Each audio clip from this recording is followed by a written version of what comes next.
another episode of Just Learn Crypto. I hope you guys brought your pencils because class is in session. Don't be late. Have a seat. No talking, or you're going to get sent to detention with the CEO of Ripple.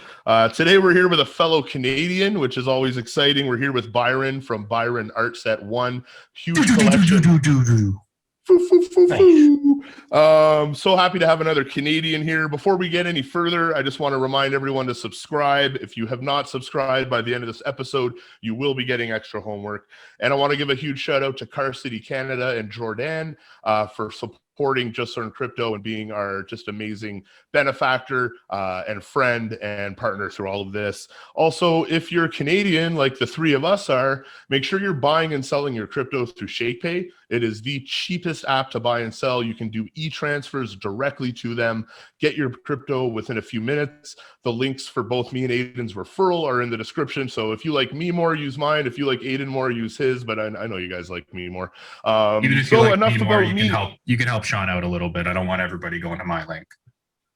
Yeah, we got our school mascot Marley back here, and she eats a load of food. So. She's excited. All right, Byron, man, thanks for coming on. Can you introduce yourself and tell us a little bit about your collection? I'm Byron. I'm Canadian. I draw zombies, and my collection is a collection of artwork I've created over the last decade or so.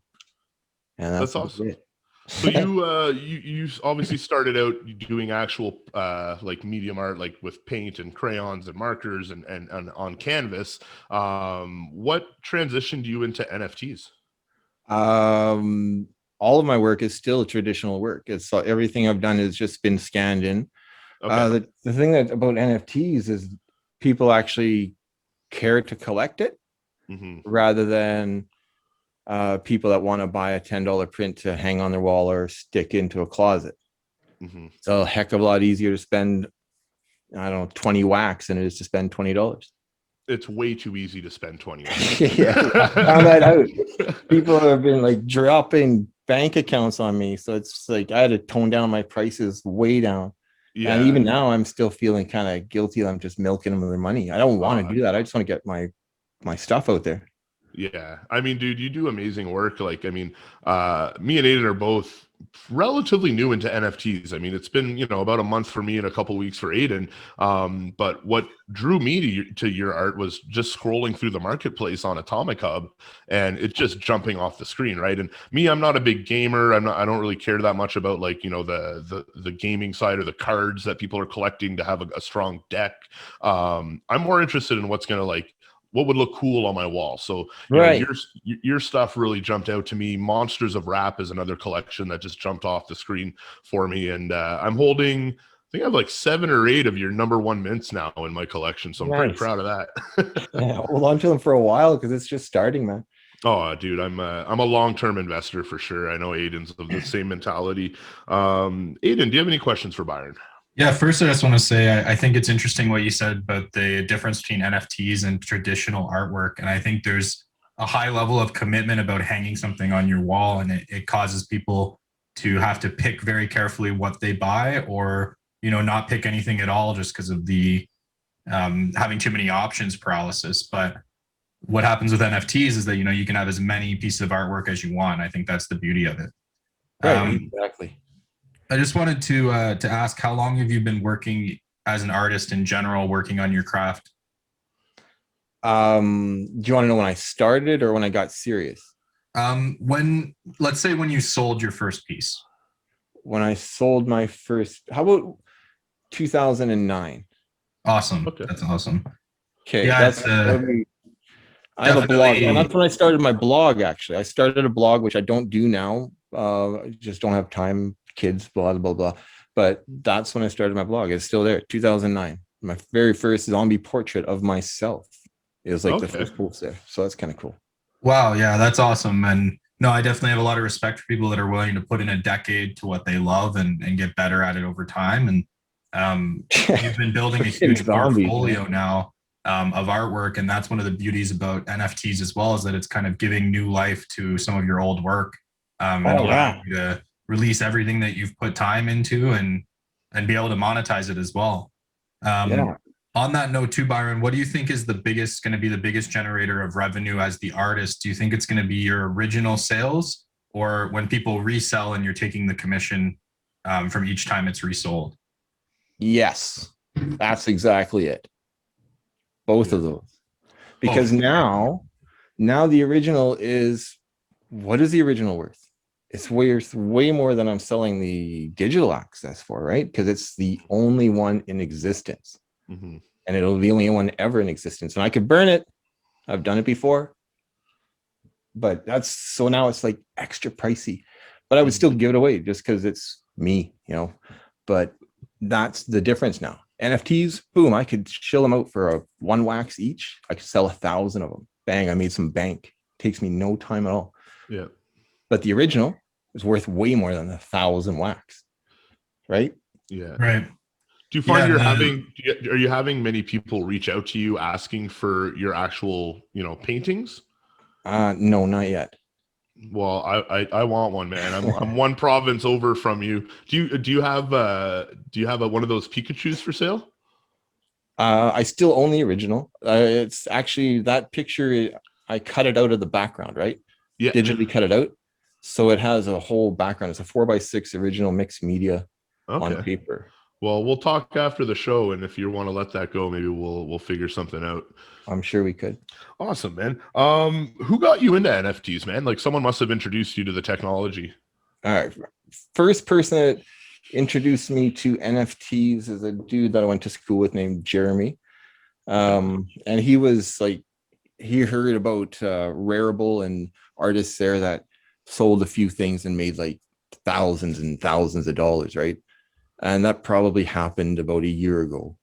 Okay. Or something, right? But anyway, he got me into that. He got me on the blockchain there, or whatever. I don't really understand the technology. Okay, I'll be honest with you there.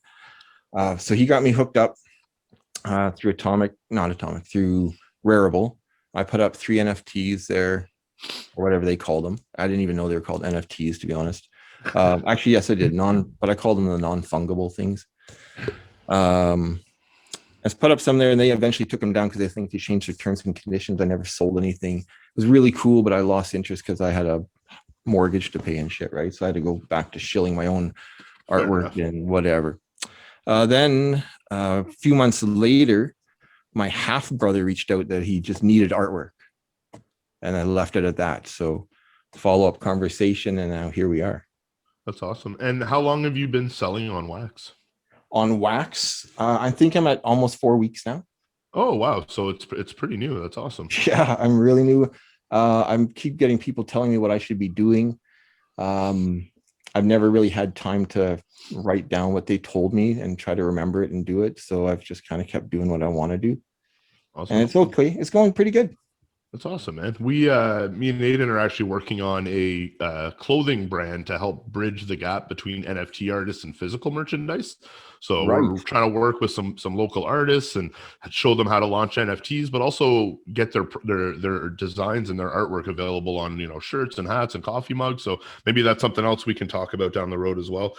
I'm already all over that. Like I'm waiting for someone to say, "Here's how I can market it for you." Yeah, exactly. That's so. If you're ready, I got all the images ready to roll. Absolutely, man. We'll bring that up for sure because I know we've got a verbal agreement from Twerky Pepe. He wants to get some clothing going as well. So we're really putting most of our focus on wax. I believe in wax, the wax chain more than Ethereum right now. I think there's too many barriers of entry for Ethereum. Like it's a rich man's game on Ethereum, and wax really opens it up for everybody to be involved in NFTs. On that note, EOS, by the way. EOS is a great blockchain, man. It's fast, it's cheap, it's quick, it's scalable. And I mean, wax is built on top of EOS. So I'm all in on wax because it uses the technology. I mean, would I throw some money into EOS if I had extra crypto kicking around? Absolutely, man. Just right now, I'm super heavy on wax. I really think we're going to see 100 to 1,000x on wax over the next 12 months. I think it's just going to explode. What other NFTs are you collecting, if any, on wax? Like, have you been buying any other sets? I'm not a collector. Okay. I've never been a collector my whole life. I have a comic book collection. I've loved comic books since I was like since Jim Lee drew the Punisher. Yeah. I don't know how old you are, but that's like in the 90s, right? Yeah. But I never collected a collection bigger than one white box full. Okay. I'm That's my surprised only because thing. I watched a news article about you. I think you were on like Global News or something a few years ago. Actually, you sent me the video. Right. And your studio is just floor to ceiling, zombies on every wall. So I had this image in my head that your whole house was like that, and you were just some mad collector / hoarder. Well, yeah. Okay. Like, I thought you meant what do I collect of other people's stuff. No, I have all my houses like that, Okay, wall to wall like that, that's awesome, man. and it's all my art. Have you seen much about NFT display technology? Have you been seeing like any of that? Are there any projects in that you're looking at? Nobody's reached out to me in anything like that yet. It's still fairly new, but I think it's part of this industry that's really going to take off over the next couple of years, because people aren't just going to want to show someone their NFT on their phone or on their computer. They're going to want to have some sort of way to display their NFTs on the wall. We've also got hologram technology coming out where people are going to be able to display NFTs on a hologram base and actually, have it spinning around. So that's something I'm excited about, because I mean, right now the technology is still new and relatively expensive.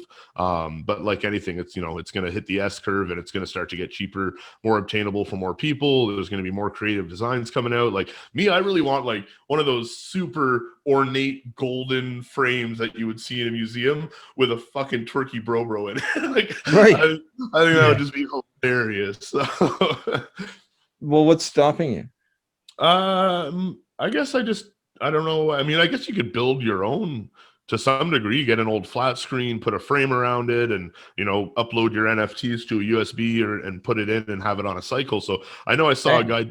Yeah, exactly. But what I'm looking for is a company that's going to do that on a wholesale level, where you can go and there's 50 different designs and you can shop right on the website and have it delivered to your home. That's kind of what I'm waiting for. Yeah, well, me too.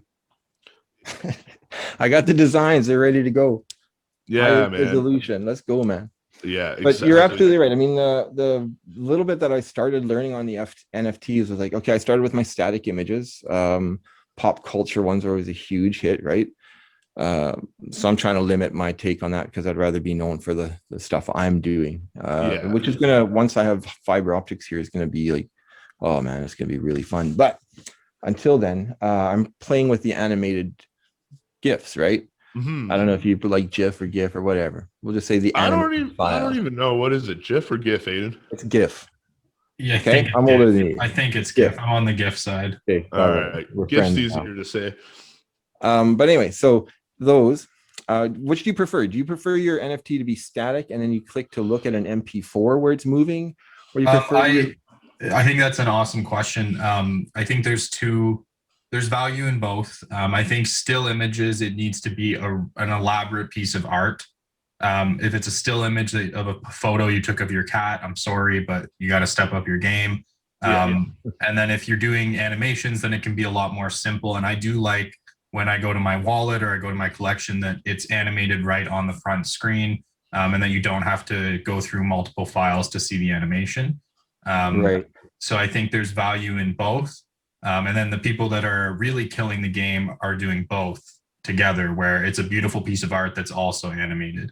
So I think that should always be the end goal for artists, because the animation, just that's what's different about this from any other form of media, is that you have the ability to do that.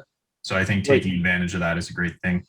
Mm-hmm. Absolutely. Completely agree. Now, MP4s versus animated GIFs. Animated GIFs. Perfect. Good man.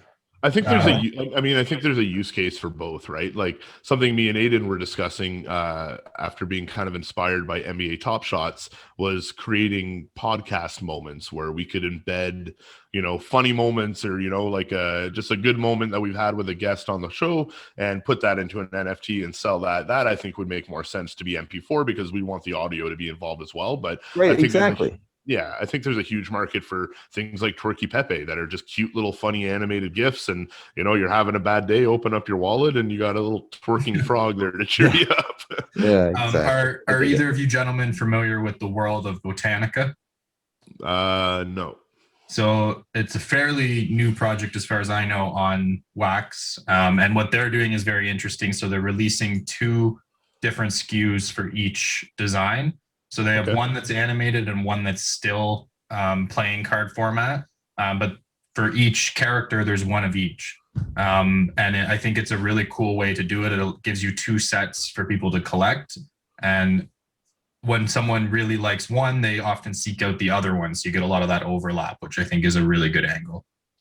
Gotcha. That makes a lot of sense. I'm actually pulling up my Byron art set collection here. So yeah, I'm going to share my screen. Going back to that thing you just told us, though, sorry to interrupt you there for one moment, but how do you feel about that as a collector? So not to get too deep into another artist's collection, but the other thing that I really like that they're doing is that every release that they do, they have roughly 40 to 50 different designs. And the number 1 design will only have 5 of it made or 10 of it made. And then the number 45 design, there's 100 of it made, but it's much cheaper. So to collect the whole set, you're going to need the ones that have less available and also the ones where there's lots of them. So kind of going all the way back to, Pokemon cards or anything like that, where, you have your rarer characters and your less rare characters. So they've done a really good job, I think, of making it collectible and giving you that urge to really complete the set. Nice. Yeah. There's a lot of like tokenomics and gamification that go into how to drop a collection properly and make it like engaging for the people that want to collect it. So before I share my screen, I just want to remind everyone to subscribe. You don't want to end up in detention after class. But here, let's check out my collection for Byron Art Set 1 because I'm pretty proud of this.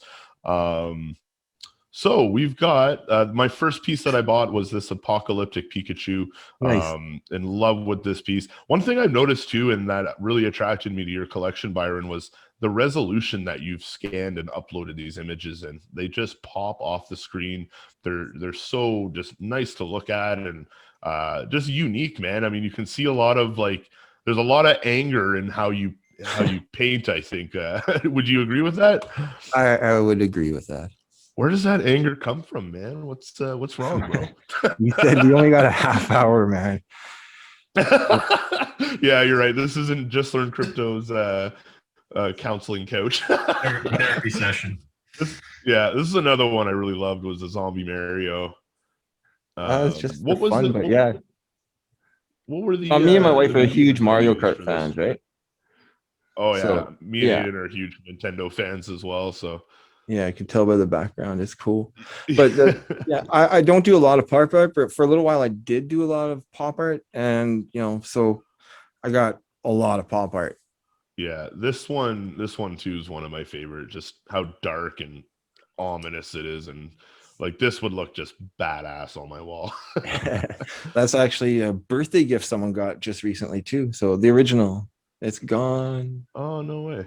Yeah. And I'm also I love octopuses. It's my next tattoo is actually going to be an octopus. Nice. So if anyone watching this video has an octopus tattoo, please send me a picture of it because I'm looking for some inspiration for my next tattoo on my arm. So I picked up 2 of these. These are like kind of your octopus ones. I love the Ned Flanders as well. This is just a great piece as well.